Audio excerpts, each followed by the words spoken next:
మా పెళ్ళైన కొత్తల్లో నేను ఎప్పుడు పూజ చేసినా మా వారికి నాకు పెద్ద గొడవ అయితే జరిగేదండి. ఎందుకో ఏమో తెలీదు. ఒకవేళ పూజ నిష్ఠగా చేయకపోవడం మూలంగా అలా జరిగింది అనుకోవడానికి కూడా లేదు. నేను పూజ చేయాలి అనుకుంటే చాలా శుద్ధితోటి, నిష్ఠగా, భక్తి శ్రద్ధలతోటి పర్ఫెక్ట్గా అయితే చేయడానికి చాలా ట్రై చేస్తాను. అలాగే చేశాను కూడా.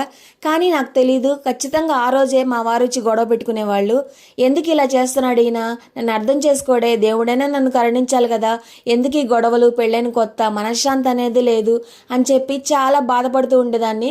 కానీ 4 రోజుల తర్వాత మళ్ళీ పూజ చేసుకుంటే దేవుడేమన్నా మనకి మంచి చేస్తాడేమో అన్న ఆశతోటి మళ్ళీ పూజ చేసేదాన్ని. కంపల్సరీగా ఆ రోజే మళ్ళీ గొడవ అయితే జరిగేది. ఇలా నేను చాలా విసిగిపోయానండి. కొన్నాళ్ళైతే పూజ చేయడమే మానేసా తెలుసా. అది అప్పుడు, ఇప్పుడైతే కొంచెం మారింది. అలా గొడవలేమి మాకు జరగట్లేదులే కానీ పూజ చేస్తే మాత్రం నేను చాలా భక్తి శ్రద్ధలతో చేస్తాను. రోజు చేస్తాను అని నేను చెప్పడం లేదు. నా మనసుకు అనిపించినప్పుడు మాత్రం కంపల్సరిగా నిష్ఠతోటి పూజ చేసుకుంటాను. ఇవాళ శుక్రవారం కదా, ఈరోజు పూజ చేశాను.